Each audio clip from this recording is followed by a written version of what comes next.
नमस्कार मैत्रिणींनो, सुप्रियाज किचनमध्ये आपले स्वागत आहे। आज आपण खुसखुशीत पण कुरकुरीत योग्य प्रमाण वापरून कोथिंबीरीची वडीची रेसिपी बघणार आहोत। चला तर मग रेसिपीला सुरुवात करूया। इथे मी कोथिंबीरीच्या वडीसाठी एक जुडी कोथिंबीर स्वच्छ धुवून घेतलेली आहे। सर्वप्रथम आपण ह्याच्या मसाल्यासाठी 10 ते 12 हिरव्या मिरच्या तेल घालून फ्राय करून घेऊया।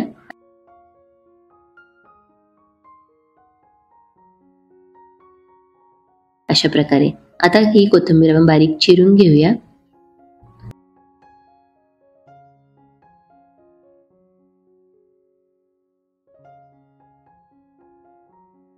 कोथिंबीर चिरून झाल्यानंतर मिक्सरच्या भांड्यामध्ये 15 ते 20 लसणाच्या पाकळ्या, अर्धा चमचा जिरे, फ्राय केलेले हिरव्या मिरच्या आणि चवीप्रमाणे मीठ घालून हे मिश्रण वाटून घेऊया। वाटून घेतलेले हे मिश्रण आता कोथिंबीरीमध्ये घालूया आणि व्यवस्थित मिक्स करून घेऊया। आता यामध्ये आपण 1 कप बेसन, पाव कप तांदळाचं पीठ, 1 चमचा हळद, 1 चमचा लाल तिखट, 2 चमचे पांढरे तीळ घालून व्यवस्थित सर्व पदार्थ मिक्स करून घेऊया।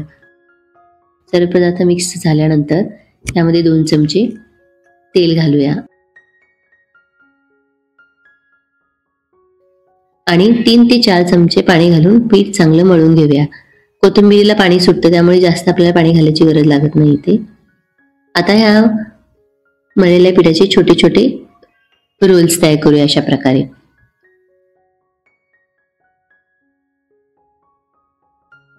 हे रोल्स चाळणीला तेल लावून त्याच्यामध्ये ठेवून टोपामध्ये ऑलरेडी मी पाणी गरम करायला ठेवलेलं, त्याच्यावरती चाळण ठेवूया, वरून झाकण ठेवूया आणि 15 ते 20 मिनिटे याला वाफ बसून देऊया। 15 ते 20 मिनिटं झालेली आहे, छान वाफ बसलेली आहे आणि आपली वडी सुद्धा छान शिजलेली आहे। आता हे पूर्णपणे आपण थंड होऊन देऊया। थंड झाल्यानंतर याच्या पातळ स्लाइस कट करून घ्यायच्या।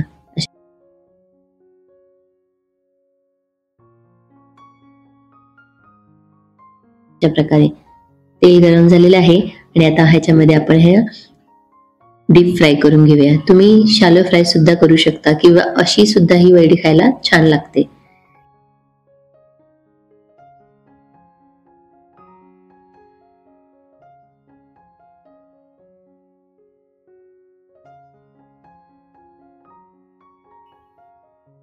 हे बघा, मस्त कुरकुरीत खुसखुशीत अशी आपली कोथिंबीर वडी तयार झालेली आहे। तुम्ही सुद्धा ही रेसिपी नक्की करून बघा। तुम्हाला माझी रेसिपी आवडली असेल तर माझ्या चॅनलला लाईक, शेअर आणि सबस्क्राईब करायला विसरू नका। Thank you.